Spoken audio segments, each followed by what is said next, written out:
a todos, nuevamente a los que ya nos han estado acompañando. Hoy en esta mañana es el tercer panel de este encuentro de narradores del Nordeste, narrativas del huracán. Hoy tenemos un hermoso panel como hemos tenido hasta ahora.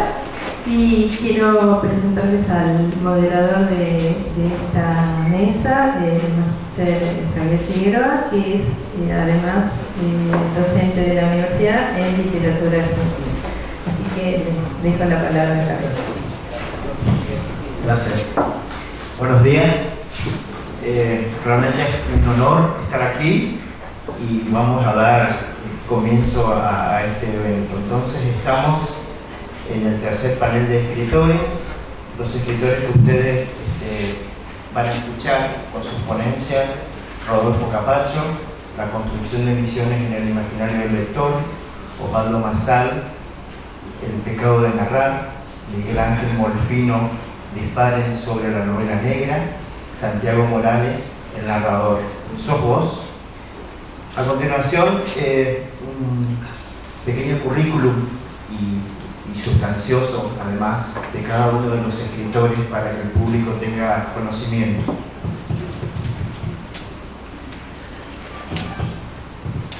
Bien, el escritor Nicolás Capacho, por Misiones, nació en Mercedes, provincia de Buenos Aires, reside en Posadas, licenciado en Ciencias de la Información y profesor en Comunicación Social. Fue director de la carrera de Periodismo y de la Editorial Universitaria de Misiones. Produjo guiones audiovisuales y cinematográficos. Hornero, los personajes de Juan de Dios Mena, La empresa jesuítica, Historia de Posadas, Horacio Quiroga y otros, premiados por el Fondo Nacional de las Artes, los premios Martín Fierro y por festivales de cine. Produjo el argumento, guión y montaje audiovisual en el espectáculo Luz y Sonido en las ruinas jesuíticas de San Ignacio Misiones. Publicó Pobres, Ausentes y Recién Venidos, cuentos y relatos. Y Sumido en Verde Temblor, novela finalista del premio La Sonrisa Vertical de Editorial Tusquets. También diversas antologías históricas. Otros premios literarios: Premio Municipal Arandú de Posadas 1998 y varios en el rubro cuento: Consejo Federal de Inversión en 2001, Certamen Pompas de Papel España 2008, primer premio en el concurso del libro infantil ilustrado Chaco 2010. A continuación vamos a escuchar al escritor Nicolás Capacho por Misiones con el título de su trabajo La construcción de misiones en el imaginario del lector. Muchísimas gracias. ¿Se escucha ahí? Sí. Ahí. Bueno, muy buenos días. Muy agradecido de estar aquí compartiendo esta mesa y agradecido, por supuesto, por la presencia de todos ustedes. Como el tiempo apremia, solamente quiero decir que esto que voy a comentar, que voy a leer, forma parte de un trabajo más extenso y que ameritaría algunos comentarios, pero justamente por la carencia de tiempo vamos a ir bastante más rápido. Lo he titulado La construcción de misiones en el imaginario del lector, y al respecto digo que no sé si existe una historia comparada de las literaturas regionales argentinas, pero que podemos afirmar que la imagen de Misiones como región geográfica y social, proyectada desde lo escrito en ella y sobre ella, la fue forjando en principio gente venida de otras partes. Y digo gente en general y no escritores en particular, ya que sus ocupaciones y motivos fueron de la más variada especie. Aventureros, religiosos, exploradores, más adelante alguno que otro escritor, pero gente que afortunadamente tuvo a bien dejar testimonio de sus experiencias, como para que a partir de esos textos otros tuviesen la posibilidad de formarse una imagen de estas tierras, imagen cambiante, por supuesto, a medida que fuese pasando el tiempo. Yo al respecto digo que siempre uno tiene que agradecer a quienes dejaron testimonio, porque los viajeros han sido cantidad, pero tenemos siempre en cuenta al que dejó testimonio. De los otros viajes no sabemos nada. El viaje no narrado es como que no hubiese existido.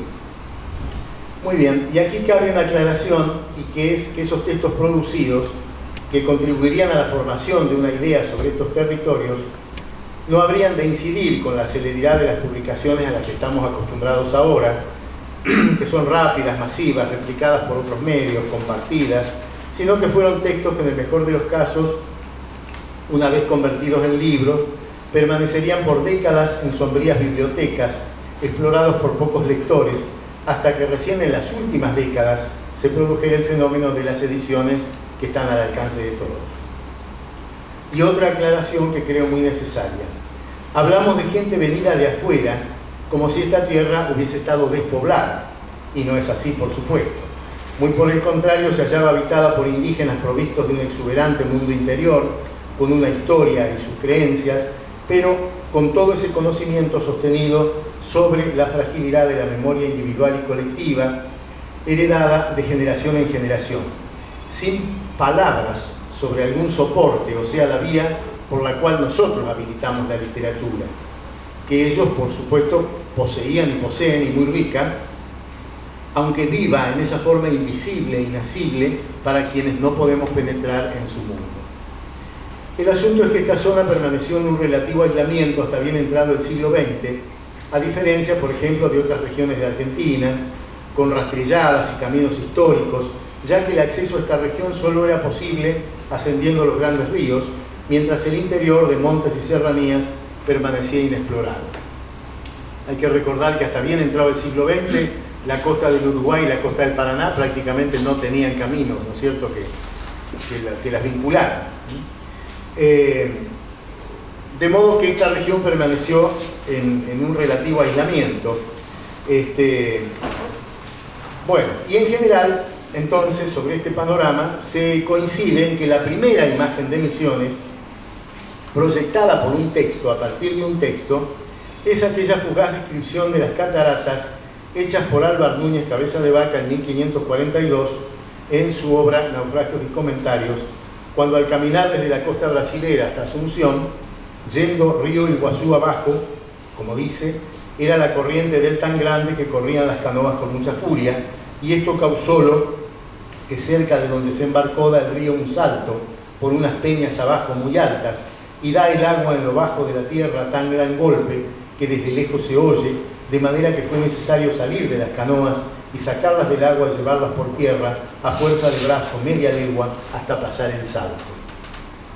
Una anotación textual que, confrontada con los criterios actuales, le harían exclamar al adelantado: y no me jodan con la belleza del lugar, esas cataratas solo fueron una molestia en mi viaje.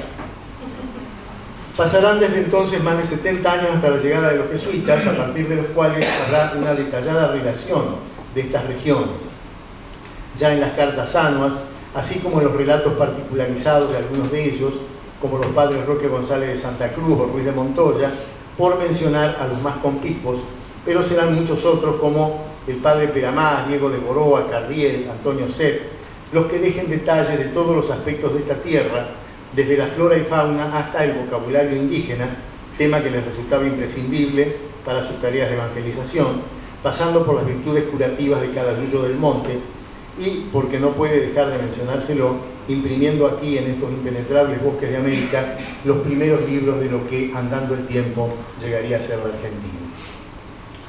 Bueno, así de rápido dejamos atrás el siglo XVIII y la experiencia jesuítica, almacenada en folios cargados de sucesos y frecuentados luego por gente interesada en conocer acerca de aquella experiencia, divididos además entre los dispuestos a exaltar la acción de los jesuitas y los consagrados a denigrar aquella experiencia teocrática, pero sin poder negar ni unos ni otros que aquellos relatos les iban formando una idea muy cabal de cómo pudieron ser aquellos días en medio de estos montes.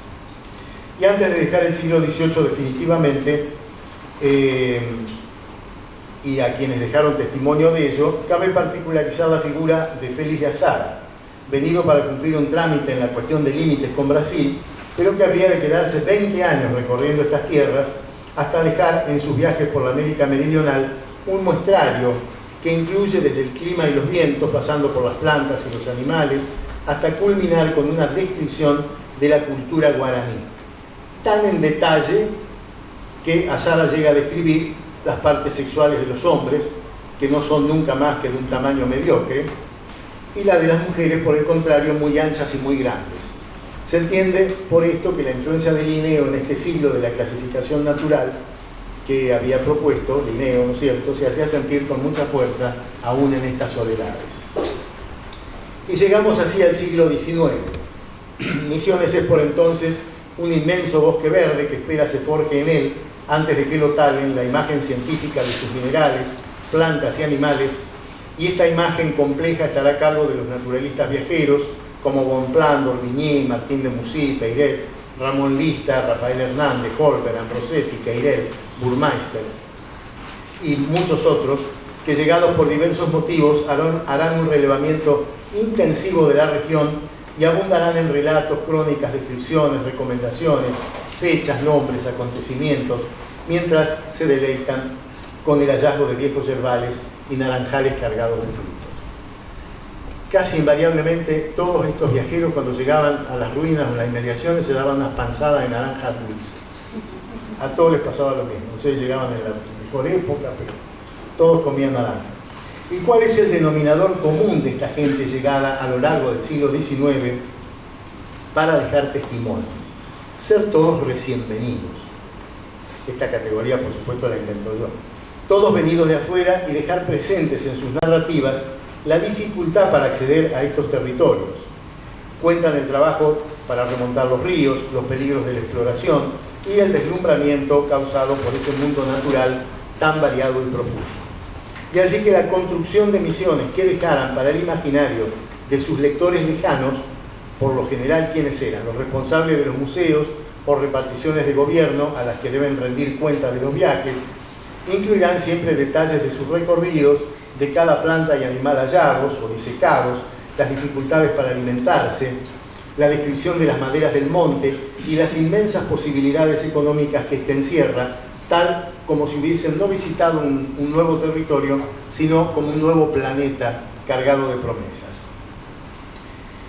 Bueno, y con el paso a machetazo de todos estos naturalistas se termina el siglo e irrumpe uno nuevo, que años más tarde alguien calificará como problemático y febril, el famoso siglo XX, fresquito todavía, ya que en 1903 es cuando aparece por aquí Leopoldo Lugones, al fin un escritor, que por encargo del ministro del Interior, Joaquín B. González, ha venido a recabar el estado en que se encuentran los antiguos pueblos jesuíticos a fin de redactar una memoria.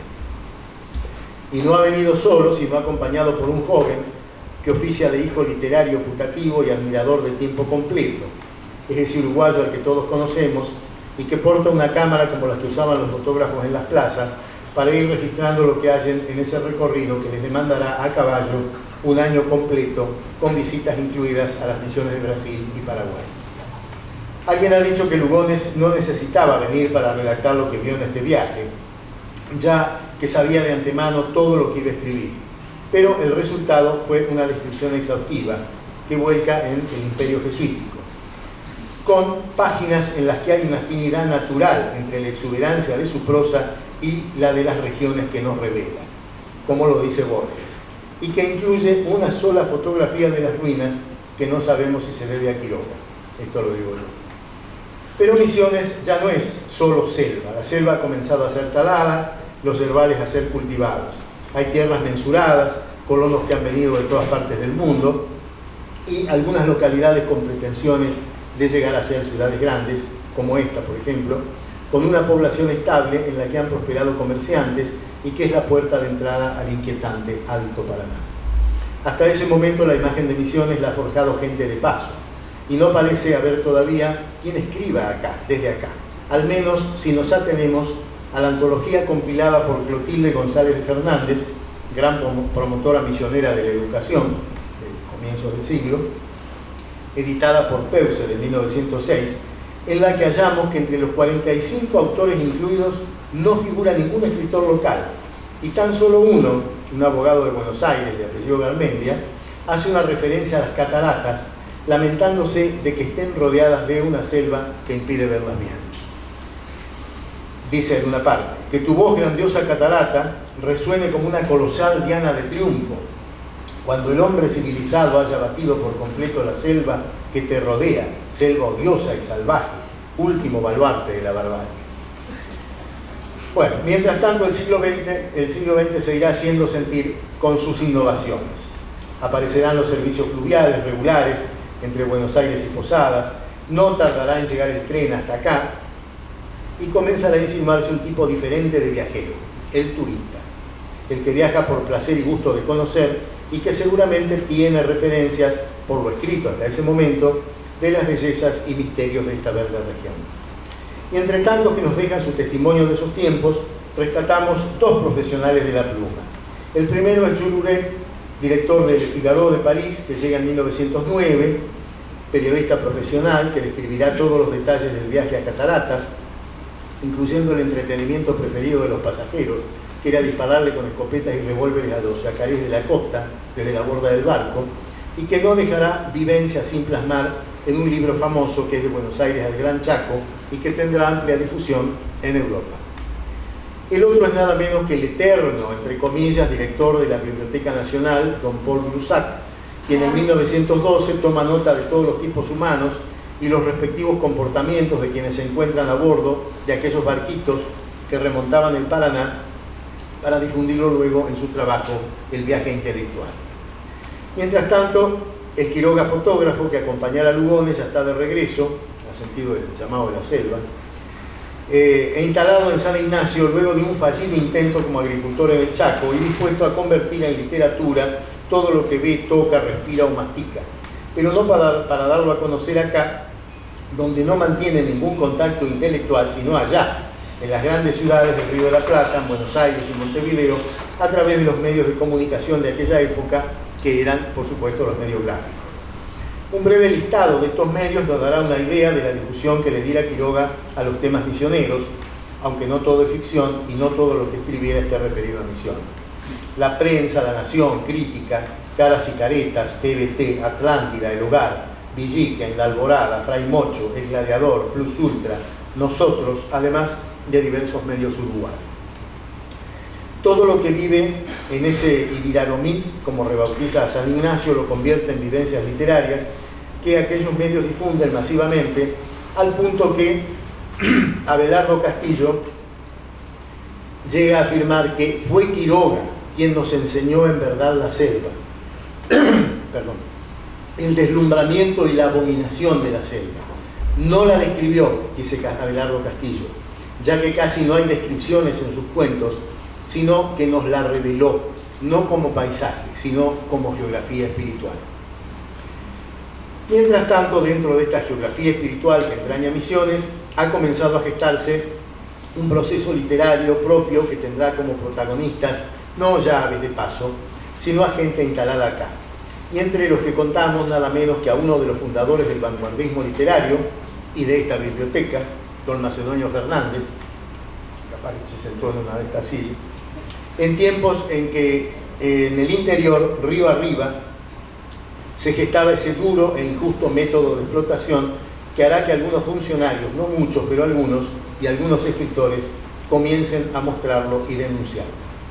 Es el sistema de explotación de los yerbales y obrajes madereros que podríamos sintetizar en las imágenes del capanga persiguiendo y o torturando al mensú, el disparo o el machetazo mortal, la huida por entre el monte en una jangada precaria y siempre los cadáveres anónimos flotando en la corriente. Y aquí ya, lo habrán notado, estamos hablando de escritores y en estos temas aparecen el propio Quiroga, así como también Esteban Cavazzuti y León Nabulet, que harán conocer en las ciudades populosas y para lectores que jamás vendrían a Misiones estas injusticias cometidas en la selva. Del mismo modo, don Benito Zamboni, que desde Santa Ana instalará los más variados temas misioneros, contados en italiano a través de la Italia del Popolo, un diario de Buenos Aires para la comunidad de ese origen. Por supuesto, vamos rápido en este viaje y ya han transcurrido 3 o 4 décadas del siglo XX y los tiempos son otros. Quiroga ha bebido su cianuro y Lugones se ha despedido de la poesía en la Humanidad del Tigre. Misiones ya no es terra incógnita. Ya hay nativos misioneros o gente radicada que producen a diario periodismo y literatura. Hablamos de nombres emblemáticos como Antonio Ramírez, Lucas Braulio Areco, César Arbó, Salvador Lentini Fraga, Juan Enrique Acuña, que por decirlo medio en un fardo, es decir, las cuentan desde adentro. Aunque ese ciclo altoparanaense, el del machetazo y la bajada vieja, tenga que alcanzar todavía uno de sus puntos más altos con alguien venido también de afuera. Hablamos del Río Oscuro, Alfredo Varela, que tendrá gran difusión lejos de Misiones y que además, llevada al cine tiempo después, acabará por consolidar en el imaginario argentino la temática de la injusticia social como una realidad inseparable de esta tierra.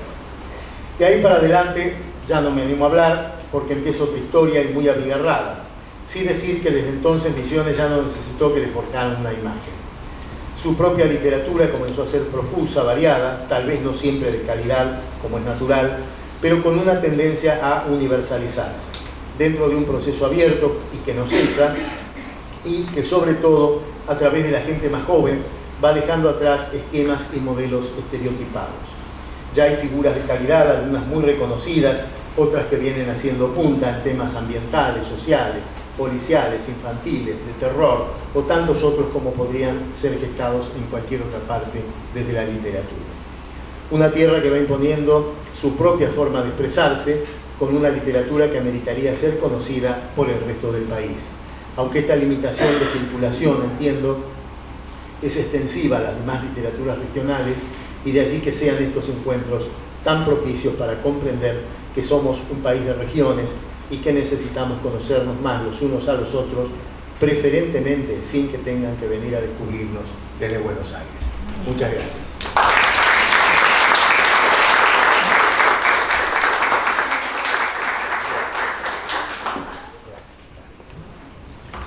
Muchas gracias.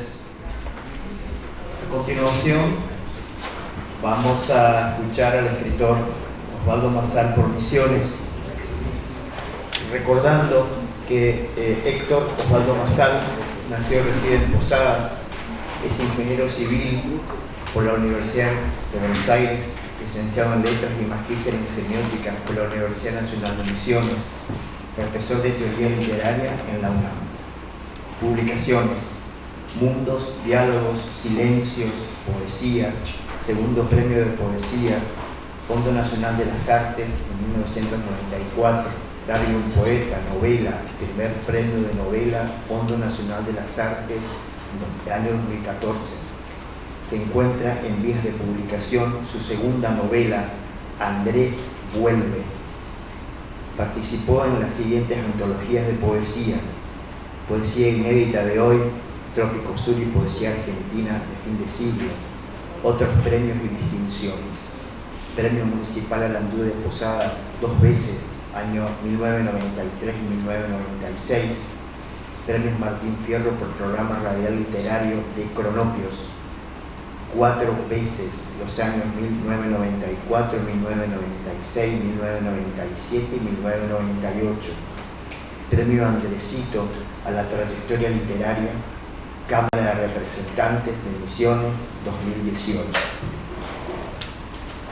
A continuación, vamos a escuchar al escritor Osvaldo Mazal por Misiones con la ponencia El pecado de narrar. Buen día. Bueno, yo tengo mucho a Juan José Saer. Saer decía que no había que confiar mucho en los comentarios, las críticas, la lectura de los escritores de otras obras o de otros textos, porque el escritor, cuando leía otro texto o cuando hablaba de otro escritor, en realidad no comentaba ese texto, sino que dialogaba consigo mismo, con su propia escritura, ¿no? Con sus preocupaciones literarias de ese momento. Lo mismo hace un escritor cuando teoriza, entre comillas, siempre está hablando de su práctica de escritura, ¿no? Bueno, Pino también decía algo así, lo cito: la crítica es una forma de la autobiografía. El escritor escribe su vida cuando cree escribir sus lecturas. Y bueno, yo ahora tengo una preocupación, estoy escribiendo una especie de novela que era una serie de cuentos y se me transformó en una novela por esa vida propia que tienen los textos, basada en los pecados capitales. Y entonces la literatura y el pecado, la relación entre literatura y pecado es lo que ahora me interesa y desde ahí miro las cuestiones de la literatura, ¿no? Así que en este momento para mí narración es pecado y por eso voy a ir por ahí. Buen camino, dice Rollo, sí. En principio, bueno, por ejemplo ese camino, ¿no? La narración está para mí asociada a todos los pecados. La gula, por ejemplo. Con nuestros relatos es como si uno se quisiera comer el mundo, uno agarra cualquier cosa y la convierte en relato y nos engolosinamos con eso, un exceso, ¿no? La lujuria, nos excitamos mucho con nuestra escritura, con nuestras propias creaciones y esa excitación suele ser bastante perversa, aunque después en la escritura eso aparezca transfigurado, ¿no? El pecado de la ira, nos enojamos con la escritura, cuando algo nos sale lo quemamos, lo tiramos, eliminamos los archivos. La pereza, por más que nos gusta escribir, a veces escapamos al escritorio, a la compu, damos vueltas para no escribir, nos faltan la paciencia y la perseverancia.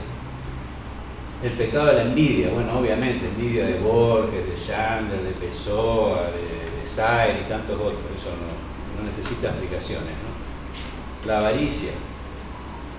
Escondemos en algún rincón oscuro del cerebelo las ideitas que creemos que son grandes ideas y que seguro ya la escribió, que la escribió mucho mejor que nosotros. No hay nada nuevo bajo el sol, pero sin embargo las amarrocamos, ¿no? Como si fueran de oro. Y la soberbia. La soberbia de suponer que a pesar de que escribieron Borges, Pessoa, Chandler, nosotros también podemos escribir y bueno, que eso se pierda ahí entre la proliferación de textos que hay en el mundo, ¿no? Pero volviendo, bueno, a la preocupación actual. El texto que estoy escribiendo ahora, provisionalmente, se llama Los pecados de mi padre se disuelven en el aire. Y ahí en ese texto yo me pregunto justamente por qué es pecado la literatura. Bueno, en principio escribir relatos o poemas para solucionar lo que sería algo así como decir entender algo así como nuestra complicada, oscura relación con el mundo, con la vida, es inútil. O por lo menos escribimos supuestamente para encontrarle sentido a algo y ese sentido sigue siendo oscuro, sigue siendo ambiguo, es como un saber metafórico, ¿no? No se puede explicar demasiado si uno no escribe de otra manera, que también va a ser metafórica y siempre va a estar aproximándose sin llegar nunca. Para algunos sí, la literatura es algo que nos permite vivir cosas que de otra manera no viviríamos, ¿no? Algo así como al escribir y al leer también ser otro, ¿no? El paisano diría salir campo afuera, abrir el panorama, agrandar el mundito en el que vivimos todos. Pero en realidad la literatura es inútil, hasta es peligrosa, diría yo, porque nos entretiene, nos distrae de nuestra vida estándar y como no resuelve ninguna situación concreta en nuestra vida, con lo que nos quedamos es con un exceso del lenguaje y de la imaginación. O sea, una perversión, un pecado. Hay algunos críticos bastante inclementes que asimilan la literatura a la masturbación. Dicen, la literatura es una actividad placentera pero inútil, o muy poco útil, por lo menos desde el punto de vista de la especie, ¿no? Para la especie no significa nada la literatura. Así que la literatura es un pecado. Pero la gente insiste en la literatura como con la gula, con la lujuria, y todas esas pasiones que están muy desprestigiadas pero son interesantes. Y esa insistencia, por eso para mí, que existe en la literatura como todos los otros pecados, la termina convirtiendo en un pecado bastante meritorio para mí. En cuanto a cómo se ve la literatura, cómo ven la literatura los críticos, los teóricos, los escritores, hace mucho ya afirmaron algunos que la literatura se rige por una especie de ley de dificultad. O sea, la esencia de un texto literario sería complicar la cosa.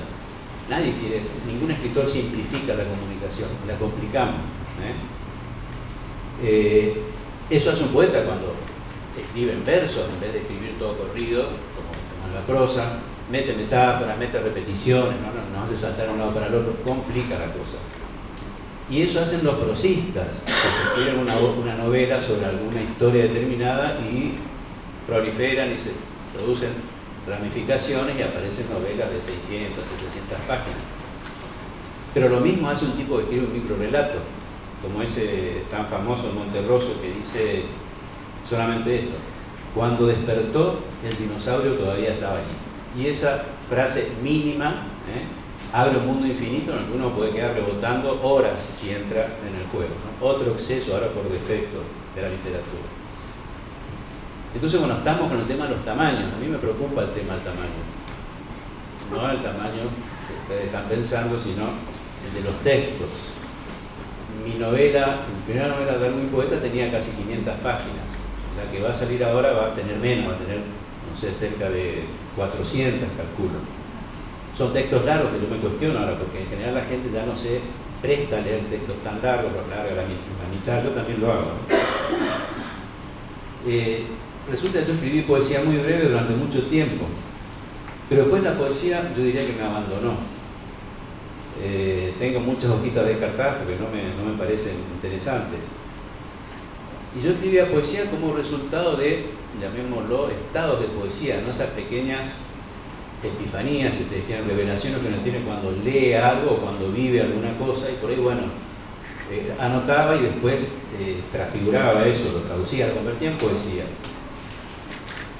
Y unos pocos versos alcanzaban para eso. Probablemente yo confiaba más en el lenguaje, en que pocas líneas servían y creía un poco más en eso y en la vida, en todas esas cosas. En los últimos años parece que creo un poco menos en la vida, un poco menos en la literatura, y empecé a hacer novelas extensas. Salté de un exceso al otro, ¿no? Entonces la prosa yo la escribo en estado de prosa, digamos, que no es el estado de poesía, porque tiene que ser un estado, en el caso de las novelas, un estado continuo. Uno está meses, años conviviendo con una novela. Para escribir una novela hay que sentarse varias horas por día, si es posible todos los días, y darle. Es un trabajo físico, es una sensación de un trabajo físico. Otro exceso, ¿no? ¿Y qué es lo que permite sostener ese exceso? Porque además uno cuando escribe una novela escribe algo que nadie está esperando y que en principio a nadie le interesa, ¿no? Uno no está escribiendo un tratado filosófico, un tratado de economía, que después va a incidir en la vida concreta de la gente. Entonces, lo que sostiene ese ritmo de trabajo, ese exceso novelístico en este caso, es que uno arma un mundo ficcional y se va configurando una patota de personajes con los que uno convive bastante tiempo, ¿no? Y se van generando acontecimientos, emociones que adquieren como una dinámica propia en la que se mueve ese mundito que uno armó. Es un estado de encantamiento, quizá más tenue, pero más continuo de la poesía, que se lo da esa continuidad de vida ficcional de ese grupete. Es un mundo excesivo, pero casi tan real como el otro para uno, cuando uno se zambulle en ese mundo por tanto tiempo. Ahora, no sé si narrar es más natural que poetizar. Esa puede ser una discusión eterna, ¿no? Por ahí apareció primero la narración en las cavernas, ¿no? Con algunos de esos hombres y mujeres que en la transición entre el mono y los seres humanos depredadores en los que nos convertimos, en algún momento apareció la narración, seguramente al principio de los tiempos cuando ya había algo así como el lenguaje circulando, ¿no? Y en esa escena emblemática del fueguito a la noche con el narrador, alguien empezó a narrar. Quizá contaba cómo había sido la casa con Z, ¿no? O contaba cómo había sido la casa con S. Ella contaba la casa con S, él la casa con Z, la casa a la caverna, ¿no? Y los dos encontraron que eso le daba alguna clase de sentido a las experiencias de ese día, de esos tiempos, ¿eh? O sea, ordenaba la experiencia, no con una lógica causa-efecto, con leyes inamovibles, sino imaginar por qué una cosa condujo a la otra, ¿no? Porque pasó esto, después pasó esto. Eso era narración, ¿no? Que hoy en día hasta la historia científica, entre comillas, sabe que tiene que acudir a la narración para construir la historia. Tomar una trama, ¿no? Con los acontecimientos, serán reales en el caso del historiador, ficticios en el caso del novelista. Entonces contamos eso, hacemos narración, no solo para representar lo que sucede, sino también para encontrarle sentido, tirar opiniones sobre la vida, por suerte sin ninguna casi responsabilidad, diría yo, a diferencia del filósofo, del economista, que se ve mucho más restringido por alguna clase de sistema teórico que tiene que respetar. y mezclar todo eso con nuestras invenciones, que por suerte tampoco hay que defenderlas como realidades, ¿no? Bueno, hay un narrador, Paul Auster, que dice que todos los escritores compartimos una enfermedad bastante seria, que es la de estar insatisfechos con este mundo, más por ahí que otros. Entonces, otro pecado literario es de la insatisfacción. Por eso nos encerramos a crear esos munditos que nos seducen tanto, para asimilar, artísticamente, no de manera psicológica, filosófica o política, es estar desacomodados en este mundo. Y bueno, obviamente, como decía antes, también queremos ser otros, pero no como los actores que se meten en el personaje, sino como narradores. Nos metemos en 40 personajes y salimos de ellos para transfigurarlos en la escritura. Pero además, bueno, además de todo esto, queremos ser otros, estamos desacomodados en el mundo, etcétera, etcétera. Uno no narra solo para decir algo sobre la vida o para crear mundos, ni siquiera para que la gente nos quiera. Narramos porque queremos narrar. Uno no narra solo entonces para encontrar sentido a las cosas, a las experiencias, sino para atravesar la experiencia de narrar. Y que esa experiencia te atraviese. Y es un deseo que se transforma en vicio, ¿no? En muchos casos en vicio. Como el pescador, digamos. El pescador no es un tipo que va a pescar por el producto de esa pesca, por el pescadito que va a sacar. El pescador quiere estar ahí, quiere atravesar esa experiencia y repetirla 20.000 veces, y se banca calor, mosquito, frío, lluvia, y sigue pescando porque lo que quiere es pescar. O sea que ese famoso pánico ante la hoja en blanco, famoso pánico, no consiste simplemente en que no sepamos cómo decir algo que teníamos previamente para decir, eso no pasa casi nunca, sino simplemente porque en general no tenemos algo claro para decir o para contar, pero escribimos igual. Y durante la escritura le encontraremos sentido, la escritura se lo va dando, y eso que fuimos armando cuando no sabíamos qué diablo queríamos decir, pero seguíamos igual, es lo que sale por una especie de fe difusa, pero fe en la escritura. Bueno, y para terminar con estos pecados relacionados con la literatura, una transgresión que tiene mucho que ver con lo que Alberto Sereter ayer puso en relación con la literatura misionera, ¿no? Es la necesidad de matar al padre, matar a los padres. Esa es obviamente la metáfora que usó Freud para decir, bueno, en un momento hay que abandonar la vida del padre y asumir leyes propias, ¿no? En Misiones, obviamente, y Lolo lo comentaba muy bien recién, nuestro padre literario es Horacio Quiroga, que es tan proliferante, tan ubicuo como Andresito Guacorari hoy en día, ¿no? Quiroga proliferó en la literatura, Andresito prolifera en nuestro sistema educativo, en nuestro despacho oficial, en toda la historia oficial que se escribió y se está escribiendo en Misiones. Bueno, mi segunda novela se llama Andrés Vuelve, y es un policial que, entre otras cosas, construye un anti-Andresito, o sea, un Andresito antihistórico porque se opone a la historia escrita de Andresito, o a histórico si quieren, está fuera de la historia, es una ficción. Pero es una rebelión también. Quiroga también es un personaje de mi novela, Macedonio es otro personaje de mi novela, Artigas es otro personaje de mi novela, y son todas ficciones, ¿no? No existieron ese Andresito, ese Artigas, ese Macedonio, pero yo creo que están en el sustrato de las cosas que sucedieron históricamente.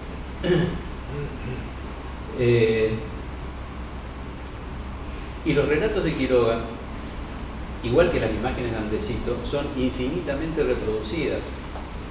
Nosotros tenemos ahora estatuas de Andresito, cuadros de Andresito en todos los despachos oficiales, concursos de Andresito, premios de Andresito. Hay un Olimpo de una sola persona en la provincia.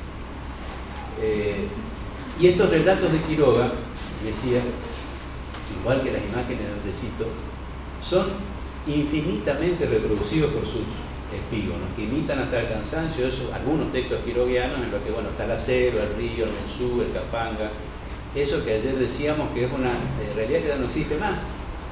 O sea que esa clase de literatura realista, entre comillas, que habla de todo eso, habla de un fantasma misionero.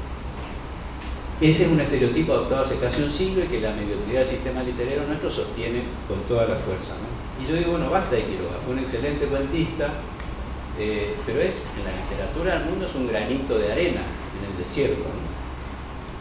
Para colmo, y para ir terminando, el Quiroga de los imitadores de Quiroga es un Quiroga mechado con buenas intenciones. O sea, es un Quiroga en el que aparece siempre algún mensaje relacionado con la ecología, la preservación de los recursos, los derechos humanos, de los aborígenes, la explotación, etcétera, etcétera, ¿no? Y no hay nada mejor para mí que las buenas intenciones para matar la buena literatura. Literatura edificante, literatura constructiva, etcétera, no es literatura, ¿no? Eso es para los políticos, los pastores, los curas que tienen sus funciones. Los maestros, los educadores enseñan con literatura, perfecto, pero para el que escribe literatura, eso no debe estar en el horizonte. Yo deseo para la literatura misionera que abandonen esos estereotipos y esas buenas costumbres, que sea perversa, que sea pecaminosa, que sea transgresora, que sea excesiva. Y muchos escritores lo están haciendo, pero hay grupos de escritores e instituciones literarias que suelen ser las que legitiman obras en nuestro sistema literario y que insisten con esos clichés. Y ese es el mayor de los pecados en literatura, la repetición. Por ejemplo, hay concursos literarios temáticos, ayer algo comentamos, ¿no? Concursos de la yerba mate, de la Navidad, de la gendarmería. Yo a veces consigo algunos de esos textos y los leo, ¿no?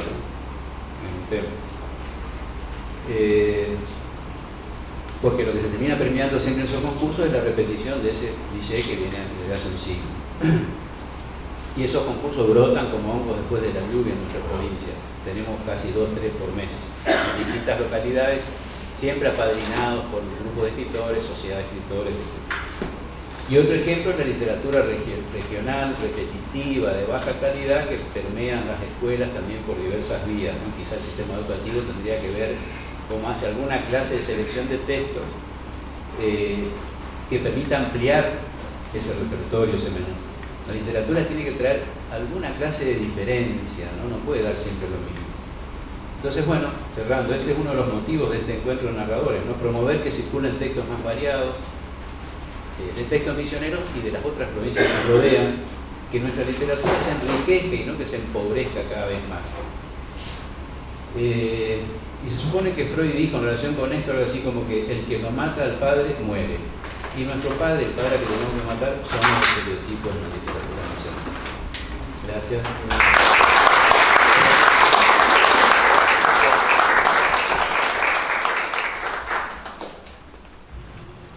Muchas gracias. A continuación, vamos a escuchar al escritor Miguel Ángel Molfino. Miguel Ángel Molfino Chaco, escritor y periodista, nació en Capital Federal el 25 de diciembre de 1949. Desde 1957 se radicó con su familia en Resistencia Chaco. Vivió también en Buenos Aires y en México. Reside actualmente en Resistencia. Publicó Versiones y Perversiones, 1986, cuentos. 9 cuentos nuevos, cuentos infantiles.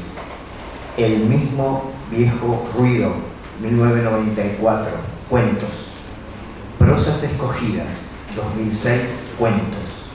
Un libro raro, 2007, prosas y poemas. La mágica aldea del crepúsculo, 2008, poemas.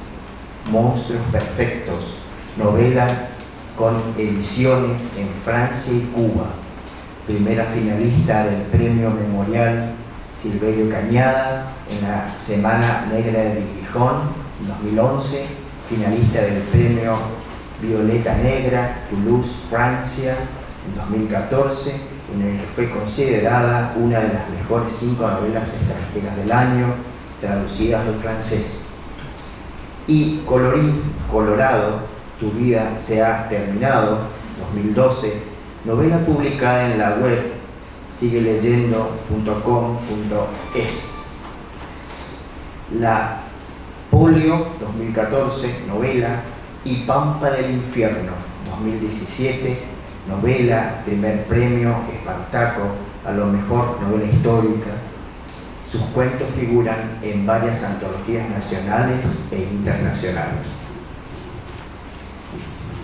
A continuación, el escritor Miguel Ángel Molfino Chaco, con su ponencia Disparen sobre la novela negra.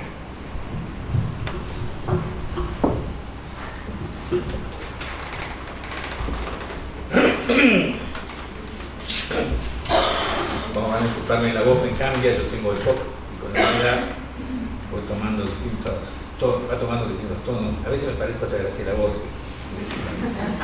Se van a disculpar esa configuración. Nunca logré ser Arturo Balcón. Bueno, ¿qué tal? Buenas tardes, buenos días, perdón. Gracias por estar acá. Fue maravilloso. Bueno, la ponencia mía, bueno, primero quiero confirmar algo que, apoyando lo que decía acá Osvaldo, yo creo que la discusión está casi acabada, el tema de la literatura, porque la literatura es la literatura, no hay siquiera literatura buena o mala, hay literatura, ¿no? Pero bueno, esa es una opinión mía y de varios amigos, colegas, donde ya no discutimos, ¿no es cierto?, esa etapa tan de parcelas, ¿no? Si esto es esto, si esto es aquello, porque en definitiva también es cierto que a los escritores básicamente les corresponde escribir, ¿no? Que discutan otros. Para mí es lo más sano. Bueno, ahora sí, sobre lo que yo quiero hablar hoy es Disparen sobre la novela negra. Yo soy un escritor que no nací novelista negro. Yo fui formado por la biblioteca enorme de mi viejo, que era poeta, un gran poeta chaqueño. Yo lo veía escribir por las noches. Yo desde muy chico decidí que iba a ser escritor porque quería ser como mi viejo. Lo que sí tuve que tomar una decisión muy fuerte, que era, yo no quería, y esto estoy dando los 10, 11 años, quería crecer a la sombra enorme de la poesía de mi viejo, o sea, yo tenía que huir de esa sombra y de ahí yo elegí ser narrador, ¿no? Y caigo, así como caí en la educación pública, caigo en la novela negra, después de haber tratado de imitar, que es necesaria toda práctica de principiantes, imitar y plagiar a Cortázar, a Sábato, a los escritores que más o menos estaban en boga en aquella época de finales de los 60, a mediados de los 60. Cuando me topé, cambia todo, cuando me topé en una librería de Avenida Mayo, con La maldición de los Dain, una extraordinaria novela negra de Dashiell Hammett, uno de los fundadores del género, ¿no? Con él cambió mi vida. Otro detalle, yo siempre sospeché que también, que más allá de La maldición de los Dain, sospeché que ciertas experiencias de mi infancia me habían dirigido los pasos hacia la novela negra. Les comento, así, uno de ellos, de los primeros que recuerdo, yo tenía 5 años, mi papá era diplomático, vivíamos en Asunción del Paraguay, estaba destacado en la embajada, y una noche estalla, creo que era la revolución de Morínigo, yo tenía 4 o 5 años, 4 años tenía, y me asomé a un ventanal porque sentía, toda la familia se había retirado al fondo de la casa, una casa muy grande, y yo me fui, estaba en el primer piso del ventanal, fui a asomarme, y lo primero que veo es como un hombre, con el torso desnudo, transpirado, con un machete, le corta el cuello a un cadete del colegio militar. Mi familia me saca y me detengo acá, ¿no? Congelo la imagen un poco porque vi sangre y todo. También puede ser que no haya visto esa escena completamente así. También la construcción por ahí ya de la ficción que modificó tanto esa escena original que yo la cuento así ahora. Lo mismo me pasó con un par de años después, ya viviendo en Buenos Aires, vivimos en Salta, entre México y Quilla, cuadras de la Avenida Mayo, y vivo con mi familia, yo era un chico, los sonidos de los aviones bombardeando y las bombas bombardeando Buenos Aires, ¿no? En la Plaza de Mayo, en 1955. Todo esto yo supuse que esta historia negra, digamos, ¿no? Que había vivido tan precozmente, yo siempre supuse que era lo que me había influido en vivir esto. Cuando me analicé varios años, la analista me dijo que era Miguel, a vos te gusta simplemente la novela negra, no tiene nada que ver que haya vivido esas cosas, ¿no? Así que bueno, quería comentar un poco esto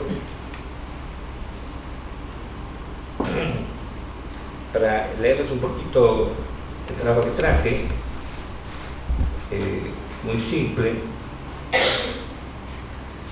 Dice novela negra, thriller, hardboiled, serie negra, novela noir, novela policial, como quieran llamarlo, al género que naciera bajo la Gran Depresión de 1929 y el crecimiento del crimen organizado en Estados Unidos para convertirse hoy en un boom mundial. Decenas de semanas negras, festivales de género, de concursos, de simposios, de auge del cine duro, de novelas regionales, la nórdica, por ejemplo, o es una moda indetenible, etc., no hacen más que demostrar que estamos ante un fenómeno editorial solo comparable al boom de la literatura latinoamericana de los años 70. Podemos afirmar, sin temor a exagerar, que la novela negra hoy ejerce una fascinación sin precedentes entre lectores que ya suman millones en todo el mundo. Algunos estudiosos del género, y es que nos vamos acercando un poco a mi problemática específica, algunos estudiosos del género creen hallar su origen en las historias y el mundo del western. No está mal razonado para mí. Es Memo Giardinelli, en su estupendo estudio del género negro, que nos dice que, cito, casi no hay elemento de la novela negra que no sea espejo de situaciones ya tratadas por la literatura de la conquista del oeste. Pero, ¿no será que el primer policial que se escribió se lo puede leer en la Biblia? El atroz parricidio que comete Caín contra su hermano parece así contarlo. Pero el género noir a primera vista, claro, eso es una leyenda, digamos, fuera del capitalismo. Yo creo que para que exista la novela negra tiene que existir la sociedad capitalista, ¿no? Pero el género noir a primera vista parece no tener límites precisos. Es un híbrido trabajoso de encasillar. Uno lee novelas de McCall, Chandler, Hammer o David Woody y es difícil encontrar aquello que las unifique o las unifica. Joseph Shaw, que fue el director de la emblemática revista Black Mass, la primera que recibió cuentos y relatos de esta corriente literaria, que fue el estanque donde se zambulló la flor innata de los mejores autores de género, digo, cuando intentó definir esta corriente dijo que se trata, cito, se trata de relatos policiales diferentes a lo establecido por Edgar Allan Poe en 1945. Como él definió por lo existente y no por lo definido. ¿No? Todo aquello que esté recortado de Edgar Allan Poe puede ser sospechado de novela negra. De manera que podríamos decir que se tratan de creaciones literarias que suponen a las clásicas narraciones con enigma. La novela policial inglesa separa el crimen del contexto político y social. Son novelas de deducción, de análisis, de misterio y de obsesión por hallar culpables. Son prácticamente novelas de salón, ¿no? La acción es el juego de la deducción en un ambiente cerrado. Los thrillers, la novela negra, en cambio, no persiguen los objetivos del policial clásico, al contrario, reniegan de las exclusiones de este. Ya no hay enigma. El problema menor del que se ocupan es determinar quién es el asesino. Es el gran secreto y el gran enigma que bueno, hace poco lo descubrí en Biblia, que dice que toda ficción contiene per se un enigma, un asunto clausurado, que a veces el mismo autor tiene conciencia de que está, ¿no? La figura del detective ya no es la de un gordo que deduce apoltronado en un sofá del siglo XVI, o un cocainómano cuyo cerebro es un alquimista que logra resolver misterios insondables. Son narraciones que moralizan y acusan, de un modo indirecto, a la sociedad corrupta del siglo XX. Las novelas negras presentan una atmósfera asfixiante de miedo, violencia, injusticia, inseguridad y corrupción. Por otra parte, el desarrollo de la acción es rápido, movido y frecuentemente cruel. No tan intelectual e inquisitivo como la narrativa policíaca inglesa. En el noir, buenos y malos cruzan a menudo ida y vuelta la barrera que separa el bien del mal. Digamos que la justicia, el cielo y la tierra cambian de lugar, como dice el personaje mío Manuel. También durante mucho tiempo el género fue acribillado por rechazos, ninguneado, tratado como un subgénero dentro de la literatura. Pero ese menosprecio lentamente fue demolido por la contundencia de su masividad mundial. En la Argentina, el género y sus autores se proyectaron como leyendas en nuestro país hacia finales de los 60, cuando el joven Ricardo Piglia dirigió una histórica colección, Los cuentos de la serie negra del sello Tiempo Contemporáneo. Maravillosa esa colección, tengo por algunos libros. Así publicó a los clásicos y a los desconocidos que ya pertenecían al patronato de Hard Boiled Yankee, a David Goodis, Horace McCoy, José Giovanni, James Cain, Rob McDonald, entre otros. Si bien ya el séptimo círculo que había Borges y Bioy habían empezado a editar textos de la novela policial inglesa, pero de repente apareció editado Dick Chase con La bestia debe morir, la novela negra tremenda, y otra más conocida se me fue ahora. Bueno, ese capítulo se llama Dos veces, ¿no? El título de la novela. Ya Borges y yo habían antologado algunas de estas novelas, pero mezclándolas, digamos, con la novela inglesa, ¿sí? Digamos, de Carnot, hay una gran diferencia entre ellos. La colección de Gablo abrió el fuego como una novela impactante y desencadenó la epidemia de autores argentinos que se buscaron a soñar que podrían escribir como Raymond Chandler o Dashiell Hammett. Aquí tienen uno que soñó eso. De repente, este fenómeno generó que se enfoque de un modo inevitable la realidad social argentina, condimentándola con la pimienta de la actualidad política, costado que la novela negra estadounidense soslaya, por lo menos directamente. Es decir, novelas como la de José Pablo Feynman, ¿no? Eric Transon, Eric Transon no es el cineasta, bueno, a lo mejor el otro autor argentino que Sasturey, no, y es el otro que es un viejo, está medio postergado. Tiziani, Rubén Tiziani. Ellos justamente trabajan mucho con el tema de la relación de la política en la negrura, digamos, en esta parte negra de la sociedad, ¿no? Ahora bien, la literatura policial argentina cambia en la medida que cambian las modalidades delictivas, el uso del lenguaje y las relaciones de la sociedad con el poder. Este ayornamiento de llamar a una nueva generación de autores jóvenes y talentosos que no solo renuevan el género con sus singulares experiencias, sino que dejan entrar a sus páginas el aire de la marginalidad, de la cumbia, de las villas, del lumpen, de los bordes pegados de las grandes ciudades. Quique Ferrari, Leonardo Yola, Nicolás Ferraro, Juan Carrá, Mariano Quirós, María Trimer, entre otros, entre muchos otros, han encontrado un lugar prestigioso bajo el sol negro del género. Además son muy amigos míos, son gente muy macanuda. Que una de las cuestiones que tiene la hermandad de la novela negra es que se han eliminado prácticamente, o tienen a cero los narcisismos individuales, ¿no? Somos amigos y podemos leernos y felicitarnos y abrazarnos sin envidiarnos, nada, ¿no? Y ponen muy contentos si algunos ganan un premio o su obra se vende, etc. En este caso ya no hay detectives de vuelta, hay crimen, degradación y un anhelo de imposible justicia en esta nueva narración, ¿no? El caso emblemático que quiero comentar es la novela Kryptonita de Leonardo Yola, que es una de las tramas más ingeniosas, porque la literatura es cómo se escriben las tramas.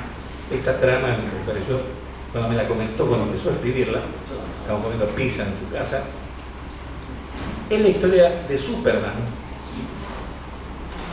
pero, digamos, adaptada a esta cosa.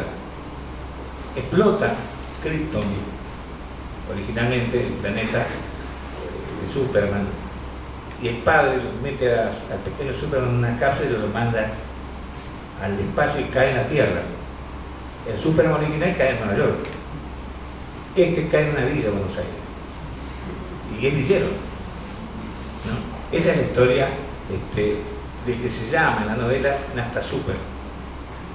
Y Nasta Super, lejos de ser el paladín del bien, ¿no es cierto? Es un lumpen jefe de una banda re pesada que tiene travestis, drogadictos, qué sé yo.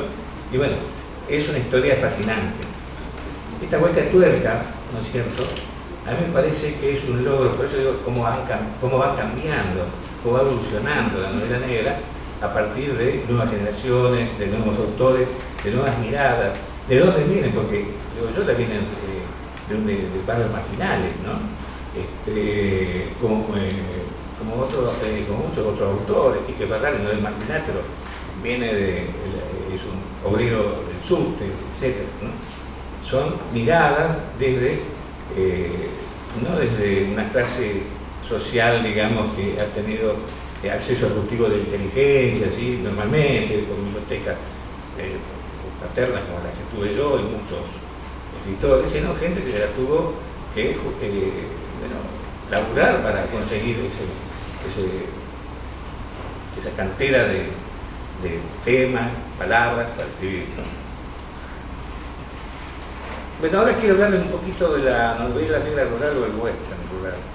Yo anoche le dije que, bueno, leí, los que estuvieron anoche, yo leí un fragmento de Pampa del Infierno, que esta novela es justamente un western negro, ¿no? Que fue una experimentación que hice, porque bueno, yo soy un amante del western. Yo de chiquito me gustaban los películas de Tauro, los relatos de la colección Rastros, que eran unos libritos chiquititos, los Pulp Fiction nuestra, que se de bolsillo, que se vendían en los kioscos, ¿no? Y esto forma parte, digamos, de una hipótesis que tengo yo sobre ese tema, ¿no? Sobre el tema de cómo se puede combinar, que fue sospechado, como decía por autores en su momento, de que existía un antecedente, una prefiguración, ¿no? De esta novela, ¿no es cierto?, en los westerns, de la novela negra. Todo empezó, cuento, hace unos años, en la Semana Negra de Gijón, cuando planteé en una mesa la idea de la existencia de otra modalidad de otra modalidad del género. Yo escribo de la experiencia de vivir en el Chaco y, como se imaginarán, siempre me fue difícil imaginar mis tramas evolucionando en grandes centros urbanos. He vivido en Buenos Aires, en México, en un tiempito en San Pablo y otro en Santiago de Chile, y no logré que todas esas realidades me impregnaran, ¿no? en mis escritos. Como dice Juan Carlos Martín, un gran escritor de novela negra que murió hace poco, que dice: creo que cada día más en la relación que los personajes sostienen, muchas veces de una manera irreflexiva o espontánea, o no continuamente consciente, con las tramas de sus vidas. Esas tramas están vinculadas a la ciudad en la que se vive y a la historia. Quizás siempre fue así en mis libros, pero ahora se hace más visible.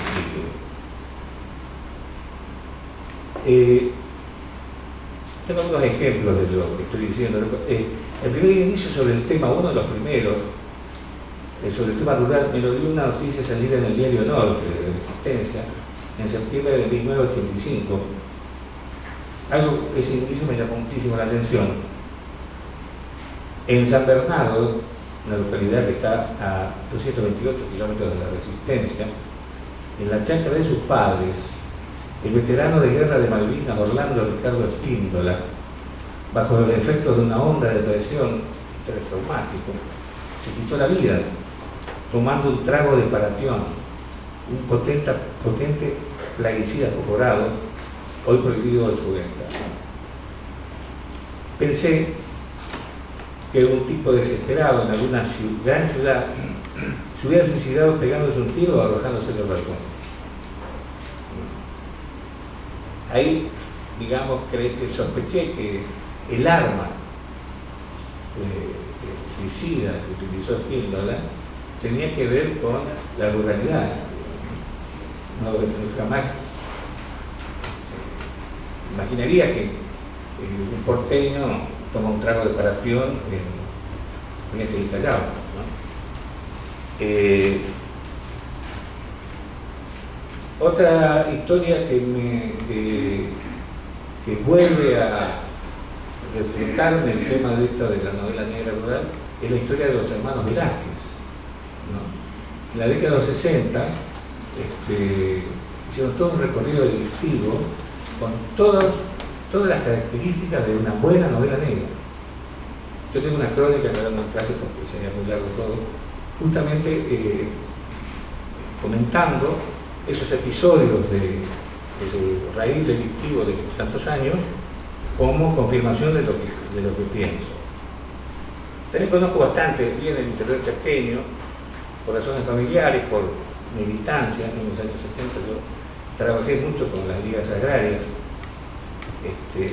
del Chaco, incluso conocí gente del MAM, Movimiento Agrario Misionero, y trabajé mucho con los obreros rurales y las colonias de aborígenes. Y bueno, mis cuentos y novelas son un poco tributarios de esas experiencias, ¿no? Cuando empecé a escribir Monstruos Perfectos, mi primera novela, residía en México, y me vino bien el perfume de la nostalgia y de lo perdido para meterme hasta la cintura en los algodonales. Lo que sigue, palabras más, palabras menos, lo que expuse en aquella semana negra de Gijón, cuando discutí el tema. Originalmente el territorio chaqueño fue habitado por diversas etnias, Toba, Mocoví, Pilagá, Huiche, etc. Y que con la avanzada de la colonización del blanco fueron diezmadas, integradas como mano de obra esclava.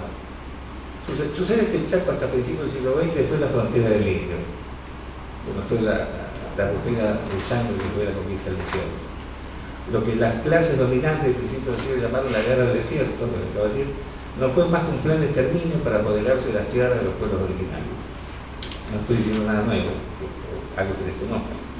La colonización llegó de Europa, específicamente llegaron a Chaco, miles de rusos, ucranianos, polacos, yugoslavos, checos, alemanes, y se aplicaron en los campos y hicieron de algodón su producto más popular. Es una inmigración eminentemente originada en Europa del Este, y que tiene particularidades muy particulares, ese tipo de blanco, de hombres de raza blanca. Estos fueron expulsados por diversos motivos de sus países originarios, como los personajes de Erskine Caldwell, que escribió El Camino del Tabaco, se sienten superiores al indio solo por ser blancos, que las condiciones de la vida dura que llevan por el clima o por la sucesiva crisis económica los determinan en un mundo primario donde coactúan el hambre, el sexo, la religión y la intolerancia.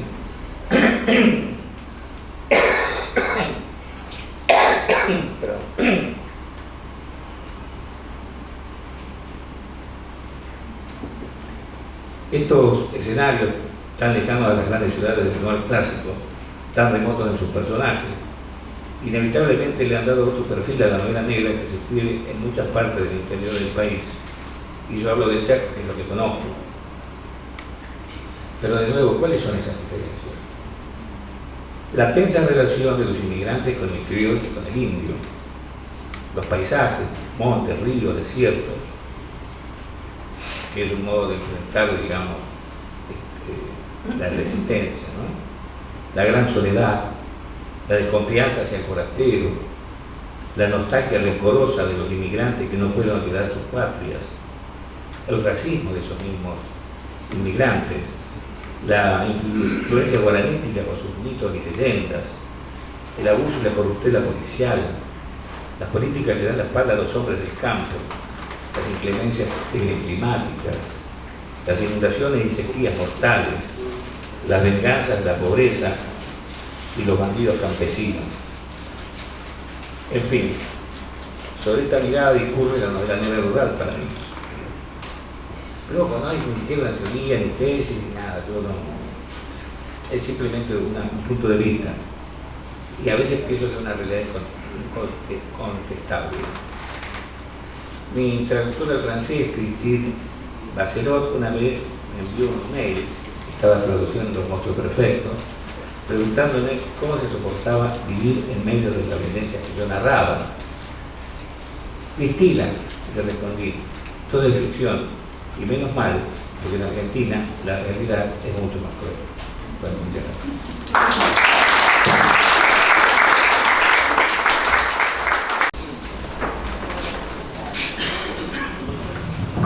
Muchas gracias. Seguidamente vamos a continuar con el escritor Santiago Morales. Santiago Morales, escritor y periodista, nació y reside en Posadas. Publicaciones gráficas: Carlos Gardel, Poesía, Suplemento Mojón A, SADE, Filial Misiones, 1988. Inventario de Ausencias, Fanzine Independiente, 1999. Emisario del Viento, Poesía, Revista Semiva, 2000. La Biblioteca de Babel, Cuentos, 2006. Papel de recién venido, documental narrativo con características 820-169, una cosa así. Bueno. Redacción: periodista, revista Trinchera, 2007-2013, Misiones Plural Net, Santiago Morales, 2014-2019, literatura en radio, Último Desconocido, Último Lector, de Antena Misiones, Conducción 2010-2018, Hijos de Parra, FM Universidad, Co-conducción 2011-2016, La Conjura, FM Circus, Co-conducción 2012-2019. A continuación, escucharemos al escritor Santiago Morales por Misiones con su ponencia El narrador. ¿Sos vos?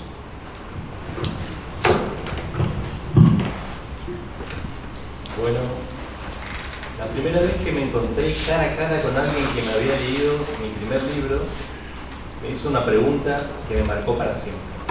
El narrador, ¿sos vos? Me preguntaba. ¿Cómo? Le dije yo, sorprendido, recontra desilusionado, que le digo, no me digas que no se nota que no soy yo.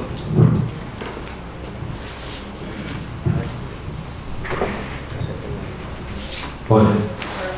¿Cómo? Le pregunté yo, sorprendido, diciéndole, no me digas que no se nota que no soy yo, porque la verdad es que traté de ser otro. Pero en ese texto tuyo está en primera persona, me dice. El personaje sos vos, ¿no? Como signo de complicidad, me hacía ojito y me codeaba. ¿En serio te pasó todo eso a vos? Desde ese entonces, la duda me persiguió siempre. Si vas a escribir algo que no es El Señor de los Anillos, sino que transcurre en tu ciudad y está en primera persona, ¿serán inevitables esas preguntas? Un hombre de 44 años que camina por Posadas. Entonces soy yo. No sé si el narrador soy yo, ni siquiera sé si sé quién soy.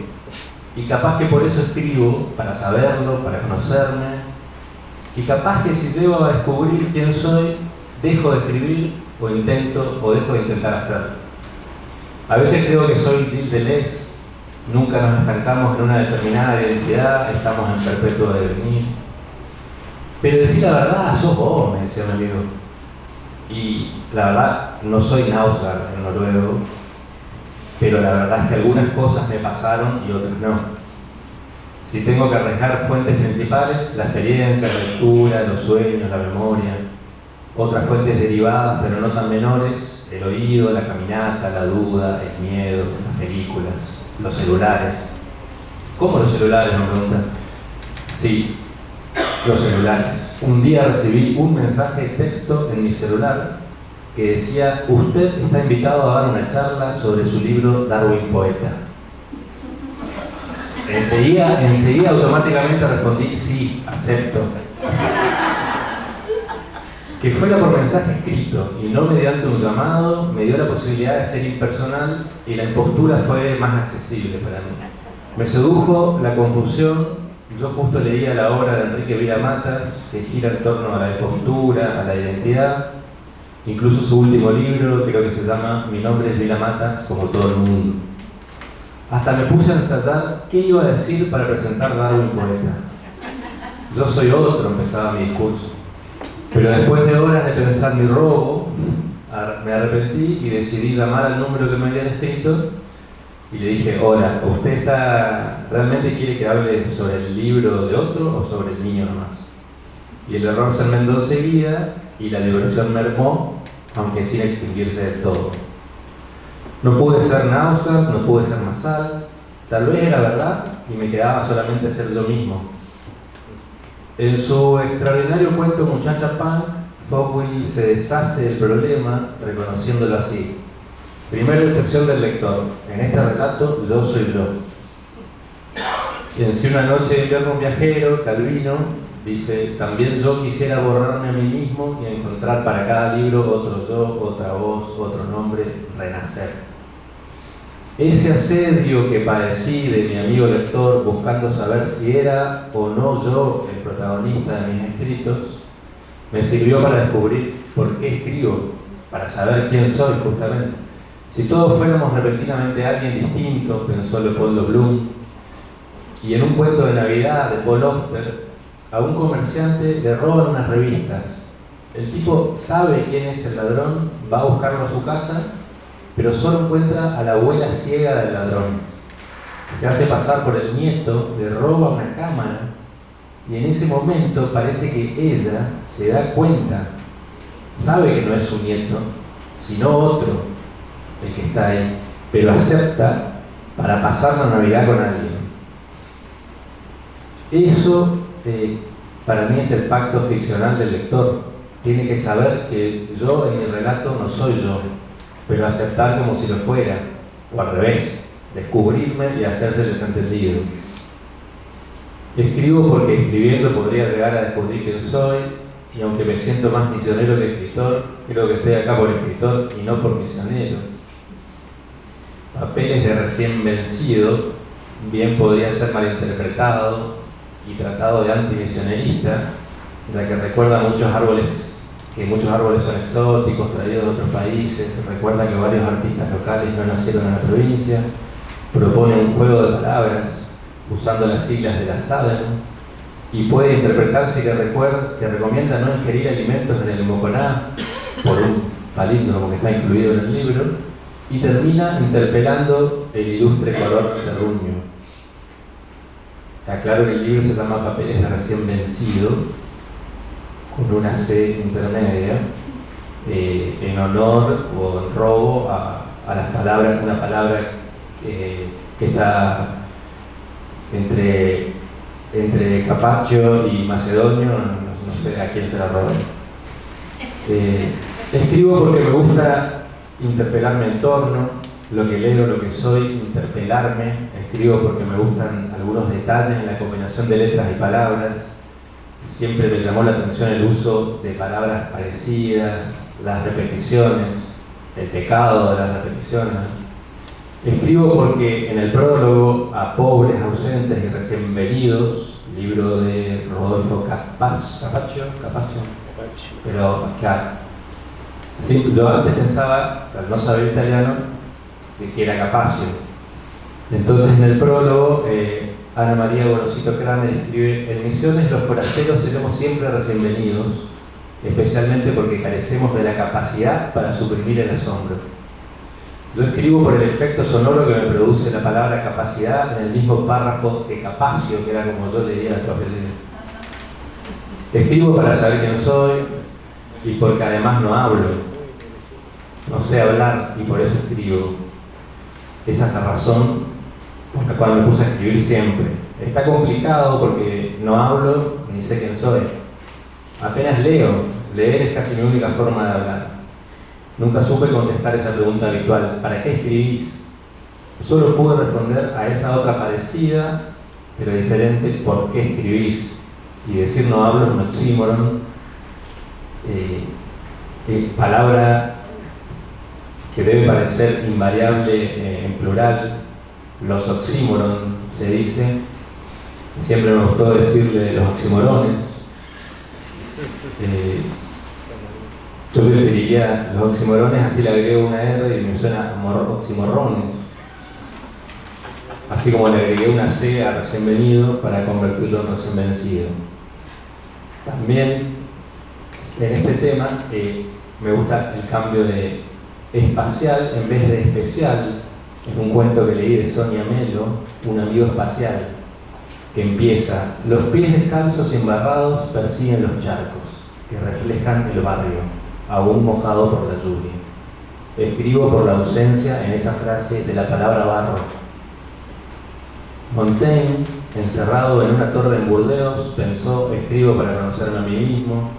En sintonía con José Donoso, escribo para saber por qué escribo. También Goytisolo, si se pronuncia así, para conocerme a mí mismo a través de la escritura, para conocer el mundo a través de mí. Escribo para que me quieran, dijeron García Márquez, Bryce Echenique, Carver, Dolina. Richard Ford: soy escritor porque fracasé en todo lo demás. Traté de ser un abogado, un periodista, trabajar para el gobierno y fracasé miserablemente en cada intento. En su diario argentino, Gombrowicz puso: viernes, escribo este diario sin ganas. Su insincera sinceridad me fatiga. ¿Para quién escribo? Si tan solo para mí, ¿por qué se imprime? Y si lo es para el lector, ¿por qué finjo entonces conversar conmigo mismo? Hablar con uno mismo para que lo oigan los demás. También Fairview quiere escribir un libro porque para él eso supone entrar en el mundo adulto. En verdad, no sé para qué demonios escribo. Supongamos que escribo por envidia, dijo Nicanor Parra, a quien intentamos llamar por teléfono una vez en un programa de radio que teníamos con unos amigos, llamado Hijos de Parra, para felicitarlo por sus 100 años.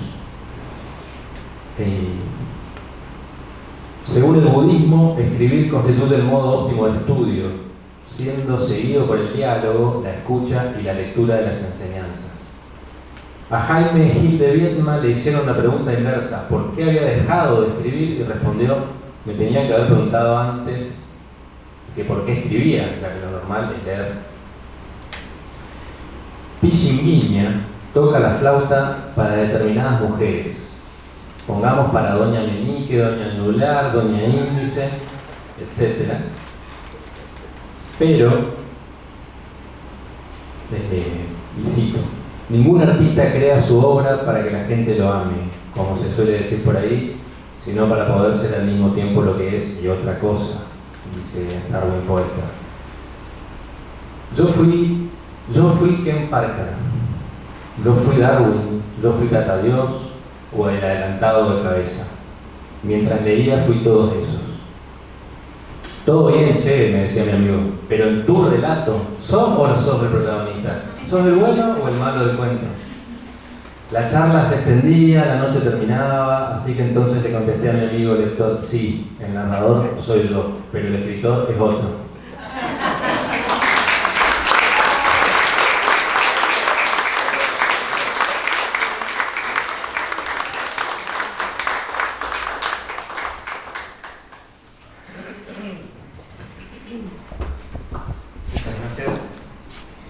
Muy bien.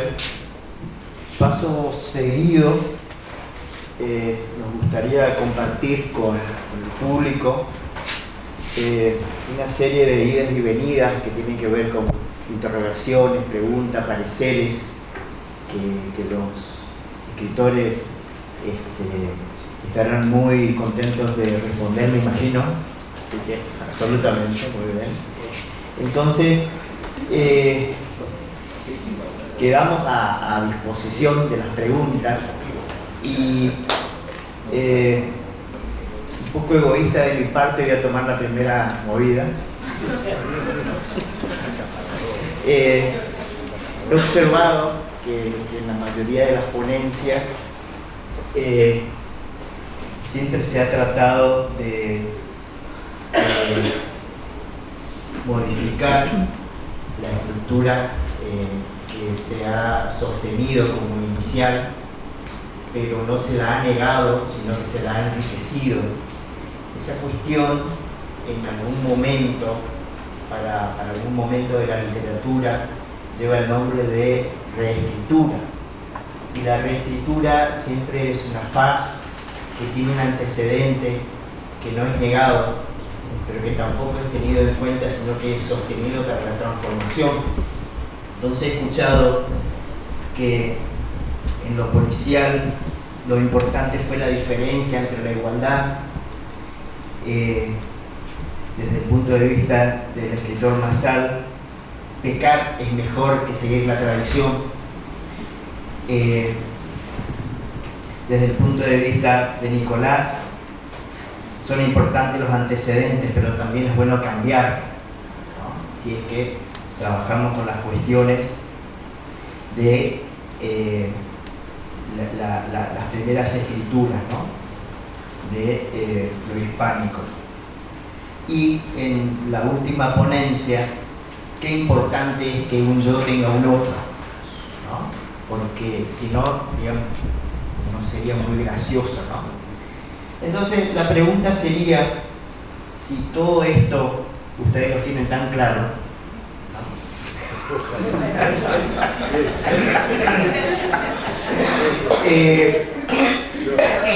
¿Basta esto para movilizarse y escribir? Entonces, no sé quién quiere empezar. Bueno, esto de ocupar la primera silla. Claro que es como ¿Basta todo esto para escribir? ¿O no? Sí. La verdad es que, bueno, creo que todo esto que hemos comentado acá induce sin ninguna duda acerca de la reflexión continua de por qué escribimos, ¿no es cierto? Y se centra mucho siempre en cuestiones muy personales. Creo que me parece que desde el punto de vista del escritor nadie puede asumir como soy el escritor y representativo de algo general. Uno siempre lo hace desde la individualidad y luego aparecen los lectores, ¿no es cierto? Uno siempre está escribiendo para algún lector, eso sin ninguna duda, nadie escribe para sí mismo, pero es una cuestión sumamente compleja. En mi caso particular, por ejemplo, a mí me cuesta mucho asumirme como escritor, porque a mí me parece que el escritor es alguien que lo hace de manera profesional, sistemática, ni hablar de aquellos que viven directamente de la literatura. Entonces, como yo no entro dentro de esa categoría, soy más vale alguien que de vez en cuando tiene algo que contar y lo escribe, ¿no es cierto? Por supuesto que al haberlo hecho a lo largo de toda la vida, bueno, termino asumiendo como que también soy una especie de escritor, es decir, pero no me asumo como tal, y mucho menos, que creo que ayer se comentó en alguna de las mesas, el tema del escritor como tocado por alguna vara superior, ¿no es cierto?, que le da unas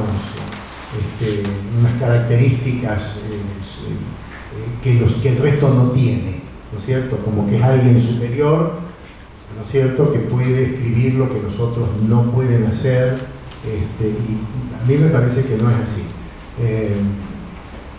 Creo que todo el mundo puede hacerlo, por supuesto algunos nos dedicamos más que otros, algunos tenemos la oportunidad de publicar, y siempre con la idea, por lo menos en mi caso, de escribir aquello que me motiva, siempre pensando en que le va a servir a otro. Siempre lo hago con la idea del servicio, ¿no es cierto? Le va a servir para reírse, para tener testimonio de algo, para que perdure de algún modo. Es decir, siempre está implícita la perdurabilidad de lo escrito, pero para provocarle a otro alguna sensación, alguna motivación, algún beneficio, en definitiva. Así que más o menos yo enfoco la cosa así. Considero que es una enorme fortuna que cada vez más gente escriba, sobre todo cada vez más gente joven, porque también por mi edad yo recuerdo haber vivido esa percepción del escritor como tocado por la bala, ¿no es cierto? Es decir, como que había poca gente que escribía y ellos tenían un don del que el resto carecía.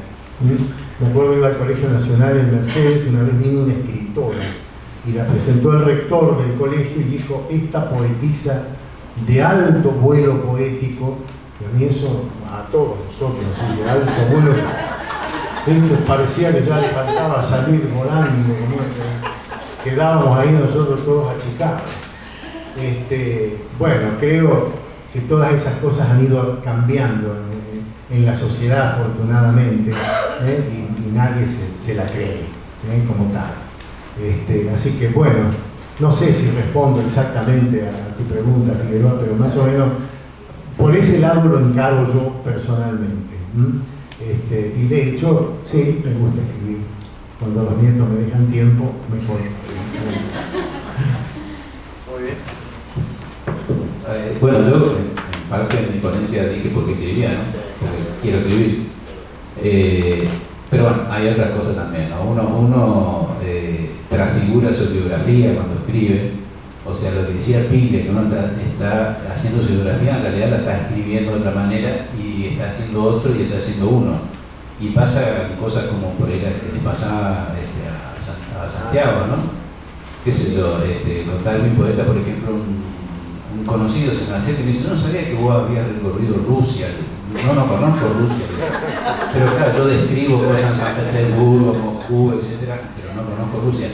Sentí que fue un error lo que dije, porque se vino abajo la mitad de mi novela para el tipo que me preguntó eso, ¿no? Me dijo: pero todo es mentira. Me dijo: no, es ficción. Yo creo que el tema de la biografía, mi mamá, por ejemplo, sobre el Darwin poeta, me pregunta: en Darwin poeta aparecen unas escenas en las que yo remo, ¿quién sería? ¿El narrador? Bueno, ese que está ahí rema con su viejo en un bote, en el Robin Hood, en su infancia, ¿no?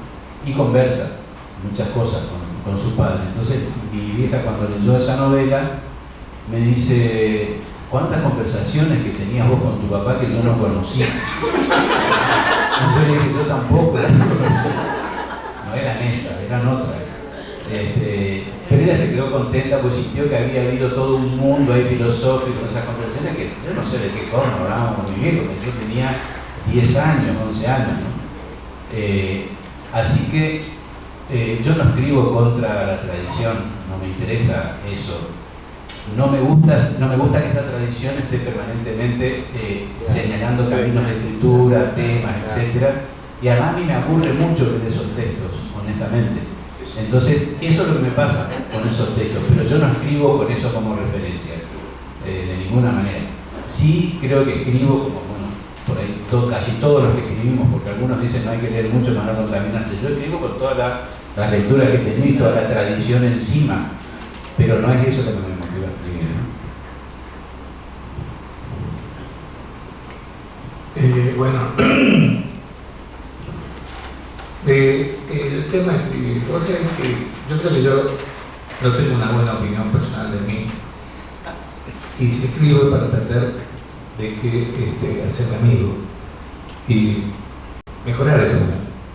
Afuera de esto, no de la respuesta porque me gusta escribir, no hay otra. Tampoco esas cosas, sino es mi atmósfera, mi aire, son exageraciones. Pero sí, para contar esta anécdota. Yo tengo un hijo, uno de mis hijos, yo tengo 5 hijos, uno de ellos es músico, muy buen músico, se llama Lucas. Y vive en México hace muchos años, a los 15. está considerado un gran músico de jazz. Y un día, cuando yo también vivía en México, estábamos los dos tomando unos tequilas ahí en casa, y estábamos charlando de lo que estaba haciendo, estaba componiendo un tema muy lindo, me estaba tarareando, de repente se callado y dice: che, papá, ¿qué sería de nosotros si no pudiéramos crear? ¿Qué sería de nosotros? Y le digo, la verdad, que no sé. Y yo creo que ese es, en definitiva, el tremendo secreto y no secreto de la creación, ¿no? Se crea, no sabemos por qué, pero lo hacemos por algo. Por un montón de cosas se pueden decir, es por el tema de, como decía Osvaldo, pero no hay una respuesta así, para mí, definitiva, ¿no? Y yo me quedo con esa especie de diálogo cortito que tuve con mi pibe, ¿no? ¿Qué sería de nosotros si vos, papá, no escribieras y si yo no pudiera tocar jazz?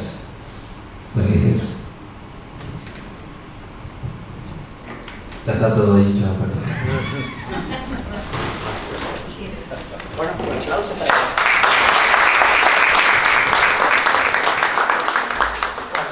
y damos la apertura para el público, quien quiere consultarle algo a los escritores, quien quiere preguntarle algo.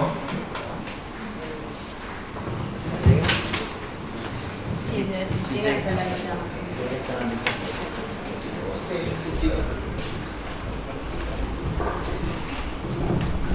Hola, buenos días. Bueno, yo quiero agradecerles porque realmente fue una mesa muy buena, donde aprendimos cosas o aprendí cosas diferentes de la exposición de cada uno, y quería hacer una reflexión acerca de la fascinación de las palabras, ¿no? Que Santiago me hizo, me fue muy revelador.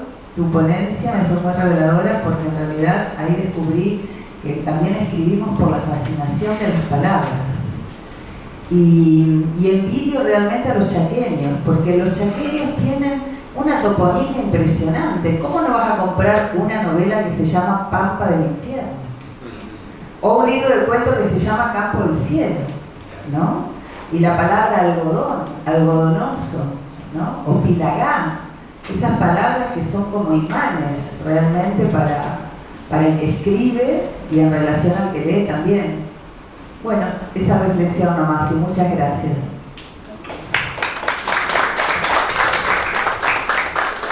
¿Alguien más? ¿Alguien más? Muy bien. Sí, hola, me pareció interesantísimo los temas que tocaron los panelistas. Quisiera hacer una pregunta con respecto a la literatura nuestra, la literatura llamada misionera, ¿no? Para Rolo, si consideras que la influencia de la literatura oral, porque nosotros tenemos un sustrato que es acá, por lo menos en la zona nuestra, que es la literatura oral, que fue recopilada por traductores llamados Minoro, sobre todo por el Centro Paraná, tuvo influencia en las raíces de nuestra escritura. Mira, Raúl, realmente sería un tema como para investigarlo, me parece interesante.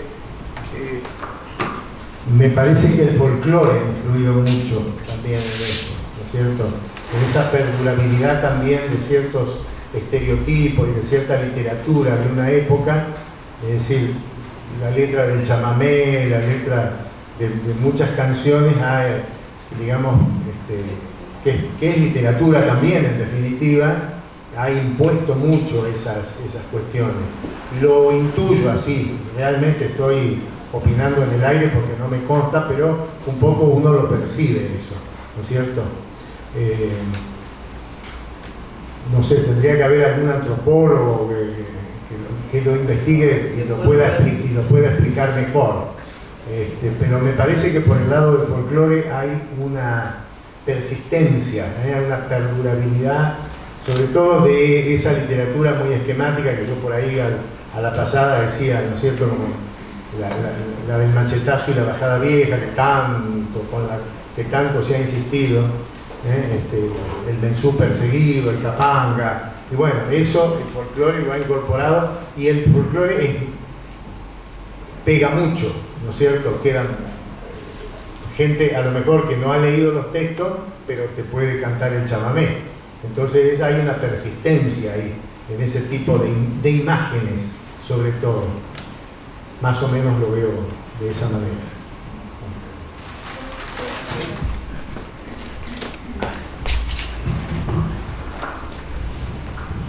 Hola, bueno, muchísimas gracias a los cuatro.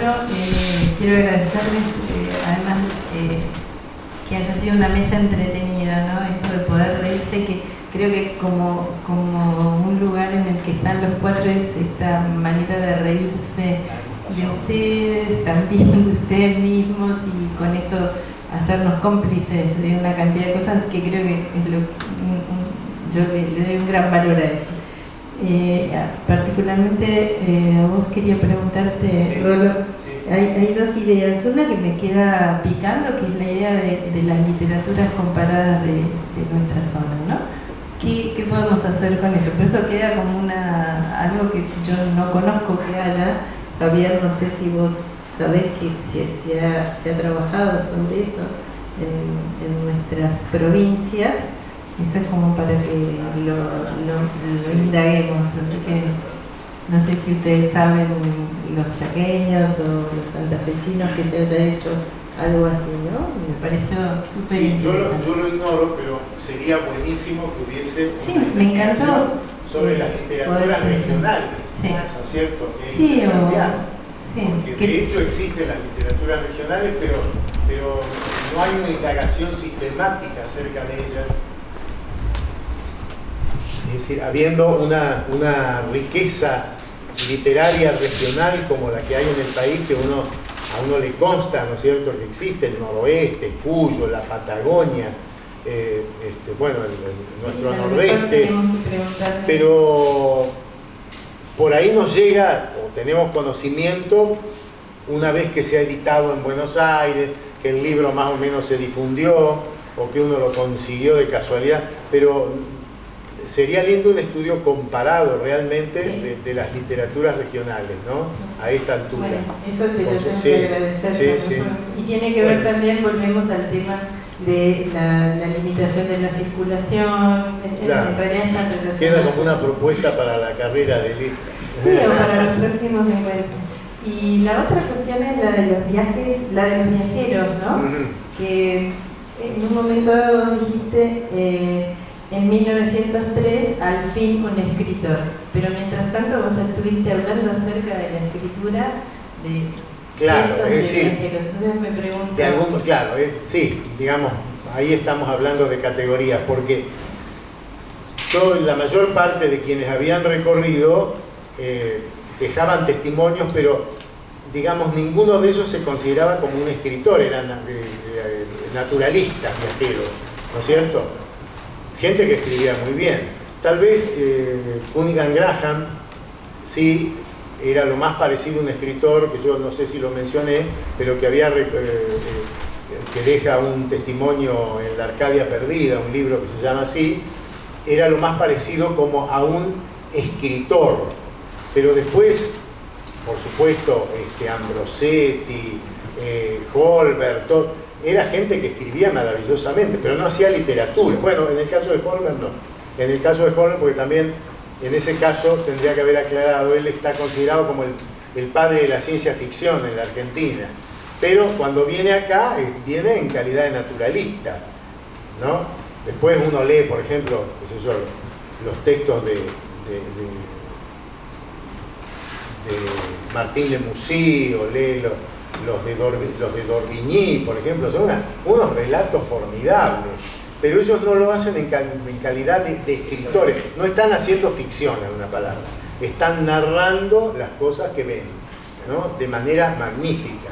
Hay narraciones que son extraordinarias, pero en ningún momento uno ve que haya ahí ficción. Ambrosetti, bueno, en el caso de Ambrosetti también se lo considera el padre de la cultura, de la ciencia folclórica argentina. Es decir, era otra faceta, pero cuando viene acá, él toca los mitos y leyendas y esas cosas, podría ser, sí, ya también un escritor. Pero por ahí cuando llega al Lugones, sí es como el escritor ya más definido como tal, ¿no? Más considerado como tal. Claro. Sí, sí, sí.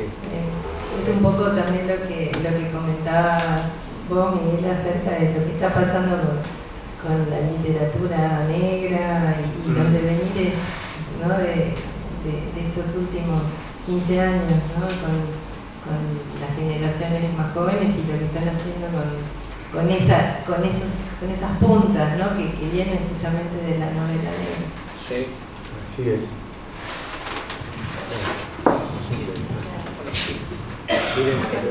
No sé si querés contar. No sé, ¿te puedo decir algo? Igual que una pregunta. Sí, para redondear, digamos, lo valioso de trabajar en el territorio de este género, de esta vertiente de la literatura, digamos, es que la misma realidad proporciona estas modificaciones, ¿no? Estas nuevas generaciones no solamente de autores, sino de problemáticas, ¿no? La existencia de Kryptonita, por ejemplo, la existencia de la novela de Leo, es una especie así de confluencia de un montón de tendencias y cómics, obviamente Superman de origen, que van direccionando ese cuenco nuevo, ¿no? Que se agrega con los nuevos arrabales que se llaman villas, ¿no? Vive el lumpen, el delincuente, el motochorro, el pibe drogado, ¿no? El narcomenudeo, las casamatas de venta de drogas, ¿no? Todo ese mundo que es novedoso en relación al mundo de los 70, por ejemplo, ¿no? Al mundo de Pile, a todos los autores que he mencionado, ¿no? Al mundo de autores que no necesariamente son también autores negros, por ejemplo Rosenmacher, ¿no es cierto? Que hablamos con Pepe el otro día, Germán Rosenmacher, etc. Esas mutaciones se dan claramente en ese escenario de la novela negra, ¿no? Porque yo no soy un estudioso y analista de la literatura argentina, soy solamente un lector. Pero yo veo más específico, y tal vez porque estoy mezclado en eso, veo más modificaciones en el mundo de la novela negra que en el mundo, digamos, vamos a llamarlo, de la literatura, ¿cómo se llaman los gallegos, los españoles? Generalista, ¿no? Lo que sí veo una preeminencia, por ejemplo, en el mundo de la literatura generalista, es la preeminencia de las mujeres en la Argentina. No en el mundo también, ¿no? Pero ayer ha sido un día significativo para la literatura escrita por mujeres, no quiero decir que literatura femenina tampoco, literatura escrita por mujeres, porque Selva Armada, esa gran escritora, muy amiga mía, ganó el mayor premio que puede dar la crítica de Estados Unidos a su libro El viento que arrasa, ¿no? Un premio, bueno, ya la catapulta nacional. Anteriormente le había ganado otra argentina, que es Samantha Schweblin, ¿no? Está súper consagrada también. Ayer también gana el premio Tusquet de novela Mariana Enríquez, una gran escritora también, ¿no es cierto? Con esas temáticas oscuras y perversas que maneja un poco también Samantha Schweblin, ¿no? Que es, ¿cómo? Terror. El género del terror, ¿no? Sí, bueno, ¿sabes qué? Es terror bizarro. No es terror así, no es especulador, ¿no? Es bizarro. Por ejemplo, Samantha Schweblin tiene ese personaje que es El hombre sirena, por ejemplo, ¿no? Pájaros en la boca, ¿no? Sí. Etcétera. Claro, es siniestro, básicamente siniestro. Y bizarro, ¿no? Y también ayer ganó esta chica, yo no la he leído, Gainza, que lleva el apellido patricio de la familia que fundó la prensa, que también ganó un premio importante, que ahora no sé cuál es, porque lo acabo de leer. El Sor Juana Inés de la Cruz. El Clarín lo ganó un muchacho, bueno, un señor ya grande, de unos, no sé quién es porque es nuevo, digamos, no es un autor conocido. ¿Y el de Sor Juana en Argentina? Sí, Gainza. El Sor Juana, sí.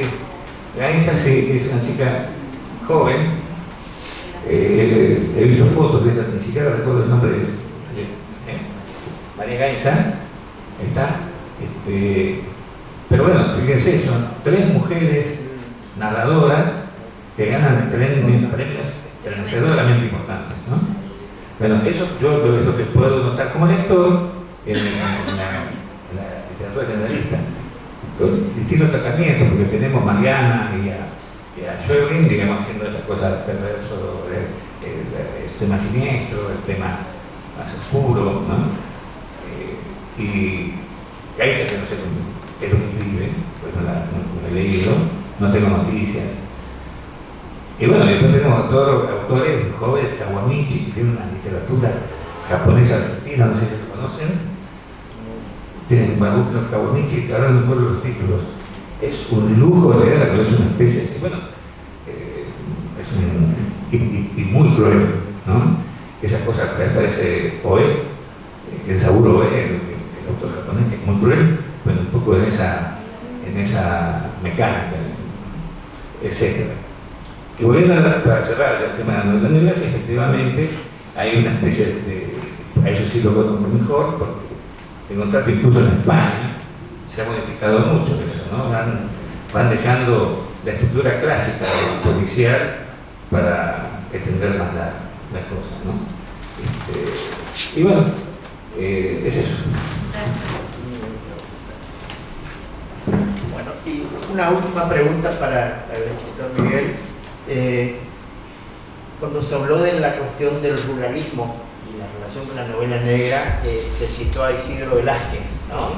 Y en la literatura que no estaría ingresando a la programática, sí en la universidad por suerte, se le considera literatura de bandoleo, ¿no? Una cuestión que nos posiciona entre lo que dice el Estado y lo que es el otro, ¿no?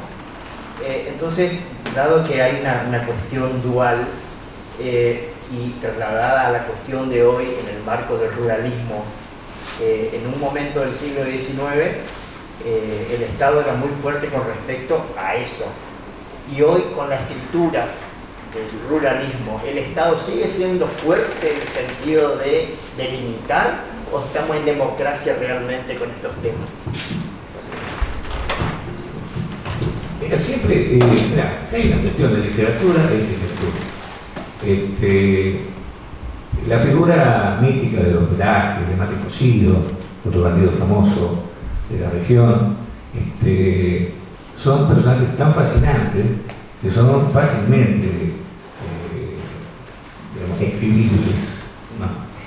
Y por otro lado va la crónica policial, me parece, son cosas absolutamente diferentes, ¿no? Por ejemplo, El Padrino, en un caso, Mario Puzo hizo una historia, una especie de licuado de jefe mafioso para ser El Padrino, ¿no? Y es una ficción. Y después tienen todas las crónicas sobre la familia Tommaso, esta, aquella, ¿no? Corleone, etc. Yo creo que en el caso específico de Isidro Velázquez sí lo han estudiado desde el punto de vista de la sociología social, política, que fue Carri, ¿no? Que escribió un libro muy interesante, muy importante, está desaparecido este compañero, que se llama Formas, los hermanos Velázquez, Formas Prerevolucionarias de la Violencia. Es un libro muy interesante, muy fascinante, aunque yo desde el punto de vista político creo que es una especie ya de extralimitación de la política, porque esa mirada también está un poco impregnada de romanticismo, ¿no? El romanticismo a lo Lord Byron, ¿no? La justicia, ¿no? Los justicieros, el Robin Hood, pues lo llamaba Robin Hood, en realidad era un hombre que lo que hacía era pagar el hospedaje que le daba a la gente. No así Mate Cocido, que tiene historias realmente de justicia, de ir a cobrar a los jueces, a pedir a los jueces que no vayan a embarcar un campo porque te mato, porque al fulano no me lo vas a buscar. Yo creo que vamos cuerdas separadas, la literatura y la historia real de los bandidos. Sobre la base de los bandidos vos podés generar un montón de historias, ¿no? Y es un tema de la democracia puede estar o no puede estar, ¿no? El caso de las ligas agrarias, por ejemplo, es una lucha política, ¿no es cierto? Tiene costados de bandidaje. Cuando tenían que sobrevivir en el monte clandestino, que lo veía, amigo mío, otros compañeros los mataron, y otros que sobrevivieron, ellos realmente tuvieron que hacer, fueron correrías de delincuentes, digamos, para sobrevivir, ¿no? No mataron a nadie, digamos, no eran asesinos, sino simplemente robaban para comer, ¿no? Y mucha otra gente colaboraba, pero solamente por esa pertenencia a la organización, digamos, a la liga. Así que bueno, es eso. Bueno, muchas gracias a los escritores, realmente interesantísimos.